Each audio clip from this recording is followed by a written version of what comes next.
Good morning, Coldwell Banker George Realty. We're excited to have you here for this review on the commercial lease agreement car form. So generally, when you're a listing agent on a lease unit, you would be the one completing this.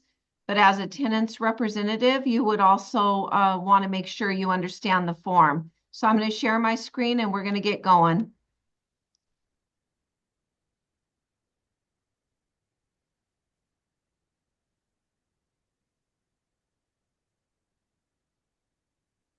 Okay, so we always want the agency disclosure. Here you'll see you have a checkbox if this is for a lease exceeding 1 year, whether it's inside of a year or just at a year, we still want the disclosure regarding agency relationships. So always make sure that you have that on your transactions.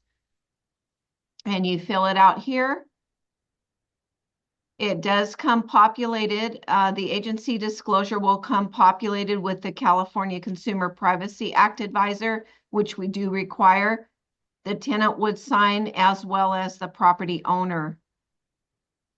So here's the commercial lease agreement car form. Date prepared, of course, is here. The owner of the property here. The tenant's name goes here. Here you want to put on number 1, you want to describe the property as the address. Sometimes you won't know the percent here of the total square footage of rentable space in the entire property. So that is something you can ask the property owner about. And here you can attach an exhibit for further description of the premises. Generally, you're going to call it Exhibit A, and it should be a floor plan if the if the property owner has provided you with one or you had one drawn. So you can attach a floor plan here if you wish, or any other exhibit that the property owner deems necessary. Okay. So the term, you can, Trish, you can just turn a chair or whatever you want to do. Sorry, it's a little messy in here. So the term begins on the date here. Here's your commencement date. And if you look down at 2A and B, if you check A, the lease is going to terminate on a certain date. At what time? Usually you want to give them maybe on commercial properties only till 6 p.m. Okay. So it would either be A or B, a month-to-month lease. So generally I see A checked, or you could use B. Renewal or extension terms, you could see attached addendum. If it happens to have any renewal options, make sure that you are attaching and explaining that in an addendum. Tenant agrees to pay base rent at the rate, check only 1. So be careful when you're checking, because if you check number 1 and this is a multi-year, you're checking that they are paying the same rate for the term of the agreement. The property owner wants that, great. But if they don't, make sure you're checking a different box. So number 2, per month for the first 12 months of the agreement, if you check this one, and then it's going to increase by CPI. The CPI is, for me anyway, is a little difficult. I know you can read the charts and stuff, but sometimes you just, the owner will only want like an increase of, they'll figure out a percentage and the dollar amount. So if that's the case, then you could check 3, and you see here, it has 3 years increase here. So just be careful of this. Make sure that you're checking the appropriate box.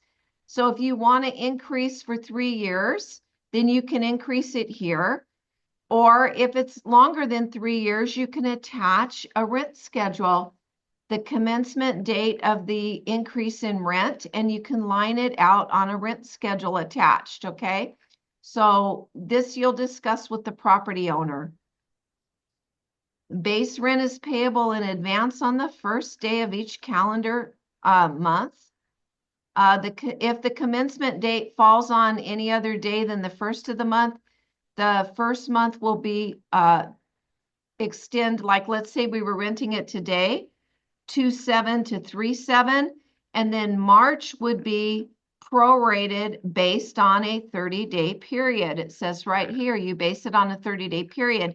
If that happens to be the case, where you've prorated into another month as a courtesy, make sure that you are providing that tenant with the following month's prorated rent that they would need to pay, so there's no confusion, okay? So here you put the rent shall be paid to, who's collecting the rent. Maybe it is the owner directly. Maybe they have a property management company. List that here and the address.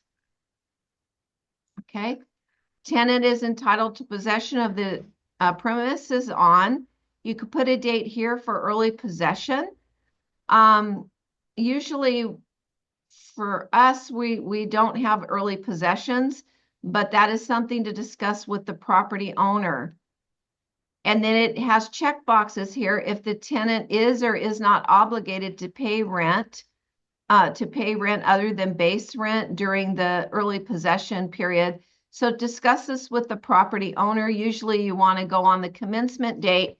And the reason why, and you'll see down in the agreement here, you definitely want to have the certificate of liability insurance from the tenant before you turn the unit or turn the keys. All of your property owners will request that, and most of them that I've seen will not turn over keys or the unit until they have that certificate in place. Okay? Security deposit. Michelle, before you Yes. go to the security deposit, I have a comment on the early possessions. Whenever you let the tenant or occupy the premises early, you as a landlord should make sure that they have the necessary insurance to cover them when they move in, you know, liability insurance or the content insurance or renters insurance. Make sure they have that, you know, before they move in. Otherwise, you know, if something happened during the early possession, then they said, well, it's the landlord's responsibility because you know, the lease hasn't started yet. So make sure you do that. That's a really good point. Some people overlook that step. Thank you for reminding us, Peter. Mm-hmm. Okay, so on the security deposit, the tenant agrees to pay the landlord X amount as a security deposit. And here's a checkbox that you can utilize. So if the base rent increases during the term of the agreement, the tenant will agree to increase the deposit in the same proportion. Sometimes if it's just a 2-year lease, probably the property owner, you know, it may not be a big deal to them. But if you have a multi-year lease, like maybe 5 years, they may want to take advantage of and checking that box. Again, talk to the property owner so that you are structuring the lease in accordance with their desires. So all or a portion of the security deposit can be used to cure tenants' default in payment of rent, late charges, or NSF fees. Right here in big bold, security deposit shall not be used by the tenant in lieu of payment of last month's rent. Reason why is the property owner is going to want to walk the unit and make sure it's turned over in the same manner that which they delivered it. So they do need to hold on to that security deposit until they do a walkthrough of that unit once it's turned back to them. And right here it says no interest will be paid on the security deposit unless required by local ordinance. So 7A and B is an interesting paragraph. I had to take a double take on that last night. Qualified commercial tenant. So they have a definition here of what is a qualified commercial tenant. It's a tenant with fewer than 10 employees or a nonprofit organization with fewer than 20 employees, etc. So it's going to explain here what a qualified commercial tenant is. And if they are this commercial tenant, then there are in B modifications to the agreement if and only if they are a qualified commercial tenant. So if that's the case, then B would be in play. Now, A or B, 7A or B, unless they meet this criteria, they are not a qualified commercial tenant unless they meet this criteria, and they have to provide some documentation to the property owner. So this could be, you don't have to strike it or anything, because it's already written in a way that if they are a qualified commercial tenant and they fall under these points, then these modifications to the agreement come into play. Okay, so that's just something for you to be aware of when you're explaining the contract. So payments, rent from and to, the total due, payment received, due date. So total due would be here, and you usually want to structure a due date. So it's probably going to be, maybe 5 days before the commencement date. Work with the property owner on that. The security deposit goes here. If there's any other fees, they would go here. And then it should calc it down for you. When you do receive the payment, usually you're going to want a cashier's check. You can have the property owner date it that they've received it, and you can hand back this page until you have the fully executed agreement as their receipt. And also, whenever they hand you any cashier's check made out to the property owner, please make sure that you keep copies of it before you turn it over, because we'll need it for our file as well. So parking. For the Michelle, for the security deposit for commercial units, there is no cap on the security deposit. It has to be reasonable. 1 month, of course, is reasonable. 2 months is reasonable. 3 months, yes, it depends on the situation. And anything after more than 3 months, you have to justify it because it will not deem as reasonable. And also the advance rent, if it is advance rent, it has to be more than 6 months in order to qualify as advance rent. Thank you, Peter. Parking. The tenant is entitled to how many unreserved or how many reserved. I always put in an addendum, but on these commercial lease agreements, because I'm always on AIR, they do have a section in the back. And you could note that, a lot of the parking lots are first come, first serve. So you do want to make sure that they do understand that, so they don't think they're coming in and, that nice parking spot in front of their front door is always theirs. You want to make sure, if it is indeed first come, first serve, that you do note that on this agreement. I don't fill in how many unreserved they're entitled to, because I think it would depend on the load of the building, how many people are there that day. But that is something to discuss with the property owner, and if they do have any reserved spots for them. So the right to parking is or is not included in the base rent. Usually it's included on a first come, first served basis. And if it's not included, then you need to put the rate per month here so that the tenant will know, okay? But it's really important to annotate this agreement. If it is a first come, first served parking lot, put it right in the agreement. There is a space in the back for you to do that on these car forms. Additional storage. Storage is permitted as follows. You could put it here if they have a storage bin outside. Normally not. It's usually only what's contained in the unit. The right to additional storage space, usually for the buildings I've worked on, is they don't have any. So I don't put anything in here, but storage is permitted as follows, only in the leased premises. You could write something like that, because if you don't have additional storage, make sure they understand there's no additional storage. And you would want to note it, because you don't want them putting up weird storage boxes on the property if the property owner does not want that. And usually they do not. So late charge interest NSF checks, you can, if any installment of rent from the tenant is not received within 5 calendar days after the due date, or if a check is returned, the tenant shall pay to the landlord. How much is a late fee? What is reasonable? I'll let Peter address what he thinks the reasonable amount is, plus 10% interest on the delinquent amount. Yeah, usually 6% is reasonable, but you can put up to 10%. Now, as for the non-sufficient fund, most of the bank charge more than $25 now. Some of the bank charge $35. So So if you want to correct that, you just strike that out and then put the new amount and initial it. Yep.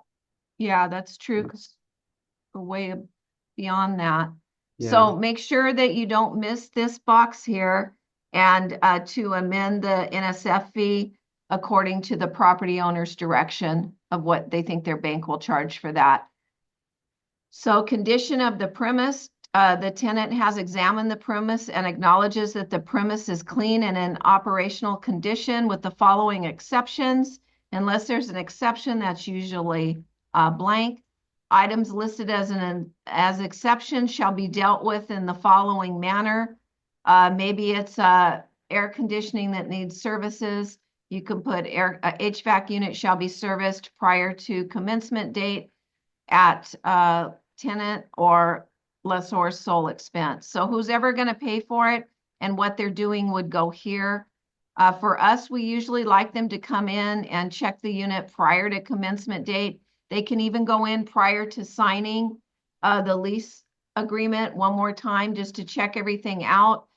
Some people will even bring a contractor and check out all the components of the space for themselves, okay? So that's permissible. Zoning and land use, the tenant accepts the premises subject to all local, state, and federal laws. The landlord will make no representations or warranties that the premises are now or in the future suitable for tenants' use. So, you know, it may be abundantly clear when they're looking at a unit that yes, this usage is allowed here because there have been other tenants with the same usage. However, we can never assume that as agents. I always say, even if it looks like, yeah, it's no problem, check with the city for your usage, you know, go to the counter, make a quick call, because they'll have to get a business license anyway. So just remind them to check with the city. We don't want to make any statements that it is appropriate for their use or will be allowed by the city. So they always need to go check with the city themselves, not you, but the tenant, the prospective tenant.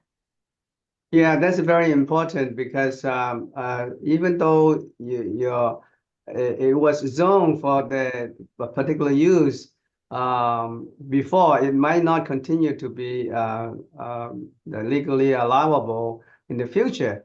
So, for example, the parking requirement, it used to be like three parking spaces per thousand, but most of the city now impose four parking spaces per thousand rentable square foot. So and then some of the property don't have that many parking spaces. So when they when they go to the city and try to get a permit, the city said, "Wow, you don't have enough parking." You know, then so you can't get a permit. So what do you do? Then you have to fight the city to get the variance or public hearings and all that is very, very messy. So I think it's better to go to the city and try to verify all those conditions before you sign the lease or rent it to the particular tenant. Yeah, that's right. We had a building that Shumay and I have been working for the better part probably of 10 years now. So, you know, even at that, I tell them to go to the city, and I think I know what's allowed there. I've been on that site for many, many years, and every, you know, same old spill to every tenant. The tenant goes to the city and he said, I can't have this unit. I'm like, why? Well, they've changed it. They've changed what they're allowing. Yeah. So, you know, thank goodness we tell everybody, Shumay and I, to go to the city because we would not have known that. Now, he fought, you know, he went back and forth with the city and got it remedied for his use, but they were not initially going to allow him. So even though we've been on, Shumay's been there longer, but I've been there at least 10 years, even though we've been on that building that long, I think I know what's allowed there. Don't ever assume because they made that change. We didn't know that. Okay, so it's really critical to take care of your clients and make sure that they are checking with the city themselves. Right. Tenant operating expenses. The tenant does agree to pay for all utilities and services directly billed to the tenant. Property operating expenses, the tenant agrees to pay for their proportionate share of the landlord's estimated monthly property operating expenses, including but not limited to common area and maintenance, etc. So if the rent is already inclusive of everything, you would check this box. So make sure you're not missing this paragraph. You do need to address this with the property owner. So it either this paragraph stands, or checking B, it does not apply. And that's a conversation you have with the owner to make sure you do the right thing on that 15 paragraph 15. So number 16, the use. The use of the premises is so important. So make sure you're speaking with the tenant.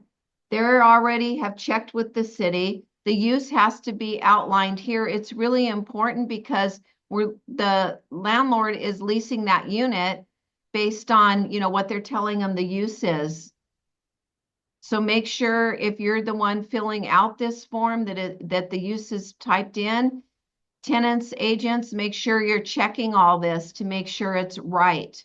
It's the right usage, okay?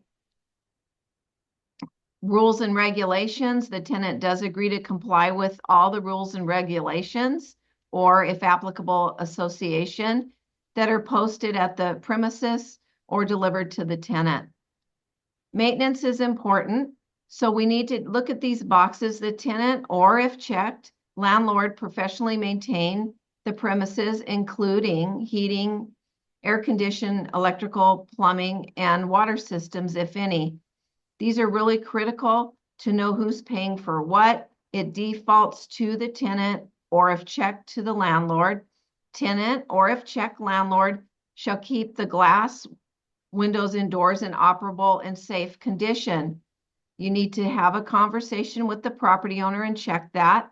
Landlord, or if checked, tenant shall maintain roof, foundation, exterior common areas. This is usually a landlord. I'm going to go back to the windows. So those big plate glass windows, sometimes that is the tenant's responsibility if they break. And there is a plate glass window insurance that I've seen. I don't know anything other than that, but I have seen it embedded in commercial certificates of insurance. So, and just as a clue, there is some insurance for that. So unless the landlord is indicated above that this is their responsibility, if the tenant fails to maintain the premises, then the landlord can maintain it, bring it up to the condition required, and then charge the tenant for their cost.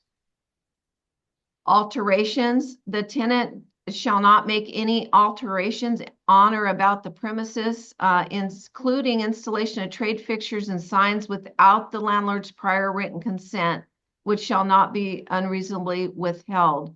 Remember, if you install things, whether you have the consent or not, it becomes the landlord's possession, and it's in the contract later. Government imposed alterations, a very important one.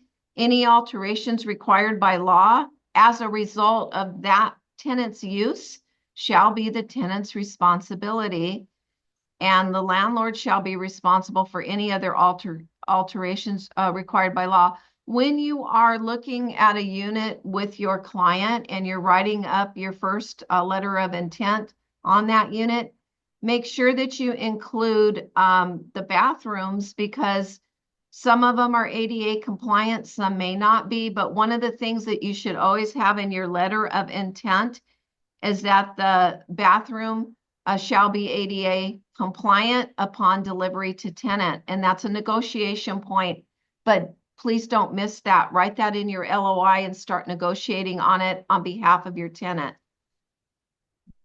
And we need to help our clients. So that's something that I will always put in an LOI, is about the bathroom, okay? So if the tenant shall make the premise available to the landlord or the landlord's agent for the purpose of making any inspections necessary, etc. That goes for lenders, appraisers, things of that nature. A tenant agrees that a 24-hour notice, oral or written, is reasonable and sufficient notice. However, in an emergency, of course, the landlord or their rep may enter the premise at any time without prior notice. So signs, the tenant does authorize the landlord to place a for sale sign on the premise at any time, and a for lease sign on the premises within 90-day period preceding the termination of the agreement. So point that out to the property owner. If they want to amend these days, they certainly can do that by checking the box and amending them. Subletting is not allowed, or subleasing or assignment of the unit, unless you have the express written consent of the property owner. Possession, if the landlord is unable to deliver possession of the premises as of the commencement date, the date will be extended on which the possession is made available to tenant. However, the expiration date shall remain the same as specified in 2. Now here you may want to amend it if the landlord is unable to deliver possession within, maybe 60 calendar days is a long time for a tenant to wait because they need to open business. So be clued in on this paragraph. If I haven't seen that they haven't been able to, but at any rate, anything could happen. Maybe water flood, I don't know. But if you want to amend that, if the tenant needs a shorter time period because they can't wait 60 calendar days, you can have that, ask that is amended. Tenant's obligation upon vacating the premises, they have to give all keys back to the landlord, opening devices of the premises, and they need to vacate and make sure the premises is empty and give written notice to the landlord of their forwarding address. So very important. And if there's any other terms that the landlord wishes to insert here, they may. Now, here's where it talks about the improvements in number 25. All improvements installed by the tenant with or without landlord's consent do become the property of the landlord upon termination. The landlord may require the tenant to remove any such improvements that did not exist at the time of possession. So the landlord owns any improvements, but they can require at their sole discretion to ask the tenant to remove it. Okay? Breach of contract early termination. I'll let you guys read this. If the event that the tenant does breach or early termination on the contract, the tenant would be responsible for some costs. They're going to be responsible for maybe past commissions that were paid, the cost of rent in between finding a new tenant, advertising expenses, and such. So make sure that you are reading this.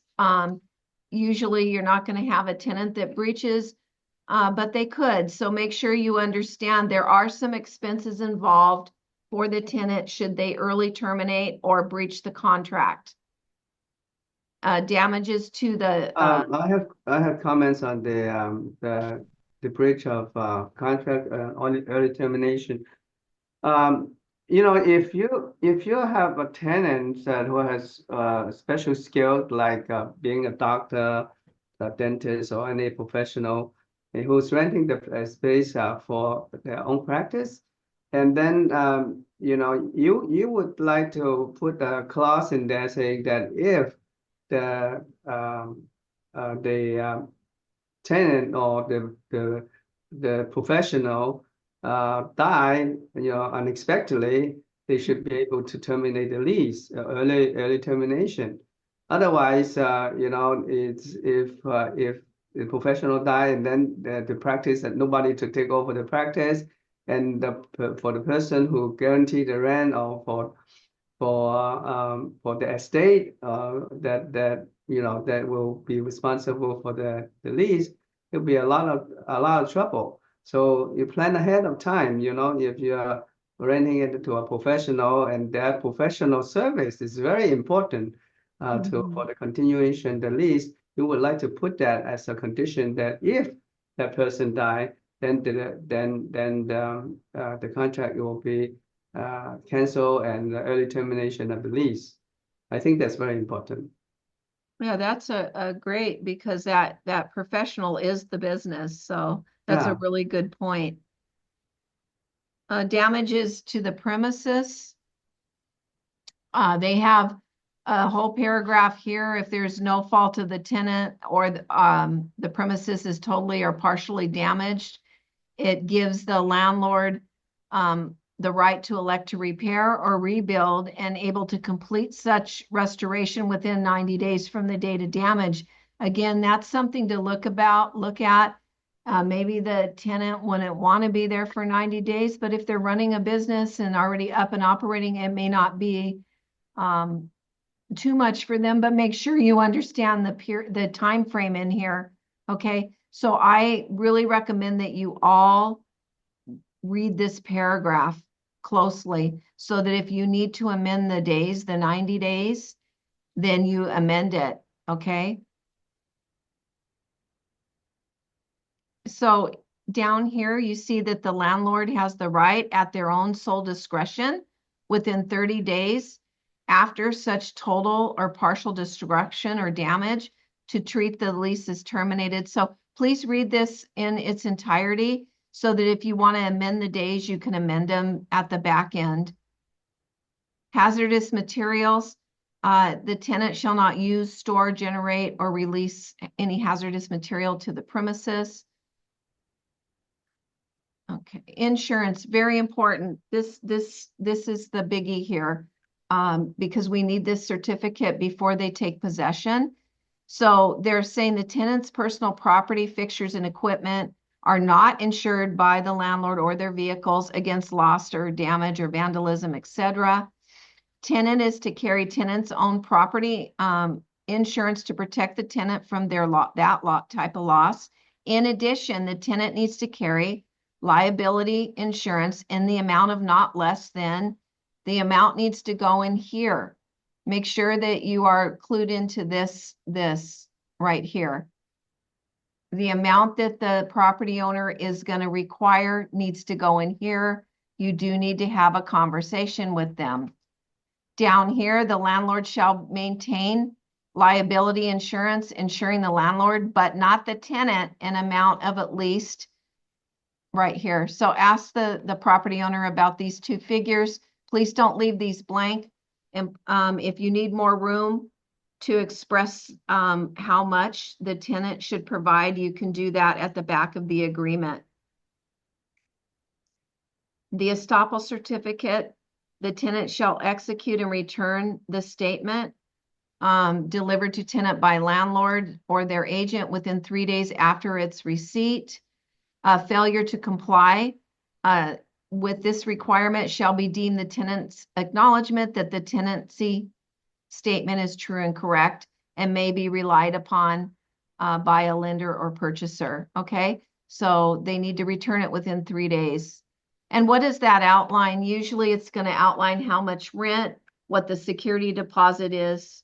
So it behooves the tenant to take a look at that.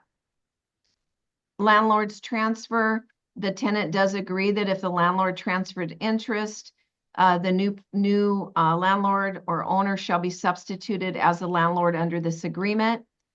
Subordination, this agreement shall be subordinate to all existing liens and at landlord's option, the lien of any first deed of trust or first mortgage. Tenant representation credit, the credit application, the tenant warrants that all statements in their tenant's financial documents and application are applicable. So at any time upon discovering that the information in the tenant's application is false, a negative credit reporting reflecting on tenant's record may be submitted to a reporting agency if the tenant fails to pay the rent or comply with any other obligation under this agreement. Okay. This is an important paragraph, and I've never seen a CASP inspection. I don't know if any of you have, but we need to make sure we are completing this paragraph. Construction related accessibility standards. So A, the landlord states that the premises have or have not been inspected by a certified access specialist. I call it CASP, but we need to check one of these boxes.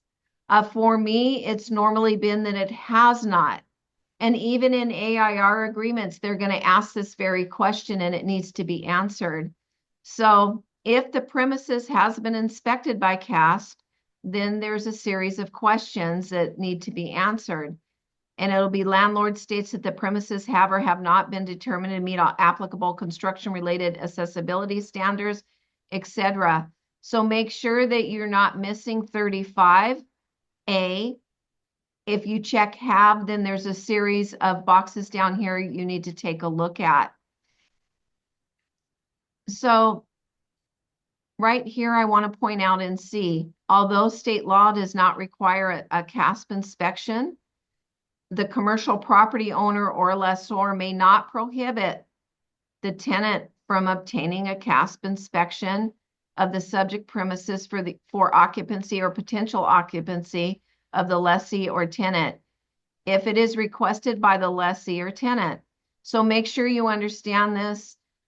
Read this. The parties, here's the other portion of that. The parties mutually agree on the arrangements for the time and manner of the CASP inspection and the payment of the fee for the CASP inspection and the cost for making any requests necessary to correct violations of construction-related accessibility standards within the premises. So that's kind of big. So you would need to agree who would be paying for the report, who would be paying for any corrections. And here it says, notwithstanding the above paragraphs or anywhere in the release, any repairs or modifications right here necessary to correct violations of construction-related accessibility standards to the premises.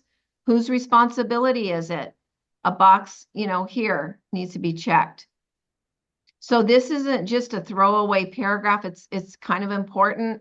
So make sure you're clued in on that as well. Mediation. So this mediation provision, I want to point this out, does apply whether or not arbitration provision is initialed below, okay? So here's the arbitration of disputes. They can either elect to initial it or not. So that's up to the property owner and the tenant. If there's more than one tenant that signed this lease agreement, if one tenant isn't paying their share, they're individually liable no matter what. So that's what this joint and individual obligations mean. Notices may be served by mail, email, etc. How you serve a notice. Okay, I'm not going to go over it. So if you need to add any other terms and conditions or change like the NSF check fee, you can amend it here. And there's not a lot of room, but if you need to add a addendum, just put see attached addendum 1 and add it so that you can adequately type. Okay. So this is the entire contract. There's no verbal in real estate. Anything pertaining to this needs to be in writing of the terms. Brokerage, the landlord and the tenant shall each pay the brokers the fee agreed to, if any, in a separate written agreement. So make sure that you have your written agreement on how you're going to be paid commission. There is a TRBC that I believe we can use, but make sure you understand when you're calling the listing agent, you can ask them about the concessions if the landlord is participating in concession for the rent, for leasing, and then you can ask them how much. A lot of times the landlords are only going to pay on initial terms only. They're not going to pay on options, that they leased longer. It's going to be for the initial 3 years. Okay, so make sure you understand that, but ask all of that of the listing agent and make sure you have something in writing. 48, make sure this is filled out of the brokerages. This looks a lot like residential. You fill it out, make sure that you have the firm name, the listing agent, seller's agent, who that agent is working for. So the landlord and tenant acknowledge that the brokers do not guarantee condition of the premises. This is a good box for you to read. And they do not, determine the length or other terms of the tenancy. Okay. Legal authorized signer below. If it is an entity, please check the box. This is the tenant entity. Fill out what type of entity, who the authorized signer is, put it here, have them sign. Same thing here with the landlord, the entity. If it's an entity, make sure you're filling this box out. Want to go back up here to the guarantee. A lot of property owners do want a guarantee. Maybe it's a, if it's a entity, have a individual be the guarantee. So you check the box. They need to print the name. They do need to sign this. I like what signatures on the guarantee. That's just one of my big things. I really don't want to see a electronic signature, but again, you need to talk to the property owner, see what their requirements are. Okay, and that's the end. This is the property management advisory. We find this on our website. Please make sure you're putting the address in and having everybody sign off on this. That just tells them that we're not property managers. We do not manage the property on behalf of the property owner. Are there any questions for Peter or I?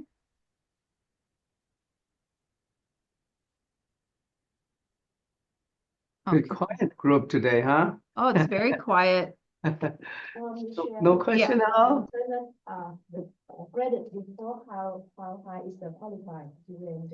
Okay, Trish is asking, when you're looking at a credit report, what is usually, the FICO that the property owner would desire?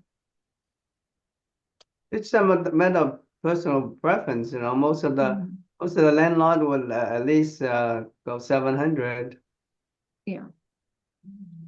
Yeah, and but if it's an individual leasing, let's say, and they think, oh, my credit the FICO isn't quite as high as they think the landlord would require, they can bring in that guarantor that has the higher credit. Yeah, so it's not, a guarantor is not just for an entity, it's maybe an individual needs a guarantor, or, it's more comfortable for the property owner. So all those things can be negotiated in an LOI. Yeah. But usually like 780. 780, that's a good That's FICO. that's very high. That's good. Yeah, that's good. Over 700, 720 would be pretty good already, Yeah. Yeah. Are there any other questions? Okay, if not, if Peter doesn't have any further announcements? No. Okay, we'll conclude this meeting. Next week, we'll go over the commercial purchase agreement. Okay, so it'll be purchase agreement next week for car commercial. I thank you all for attending, and I wish you all a very lovely weekend. Thank you, Michelle. Bye, Peter. You guys have a nice weekend. Thank you. You. Bye-bye. Bye-bye. Bye. Thank you, Michelle. Mhm. Thank you.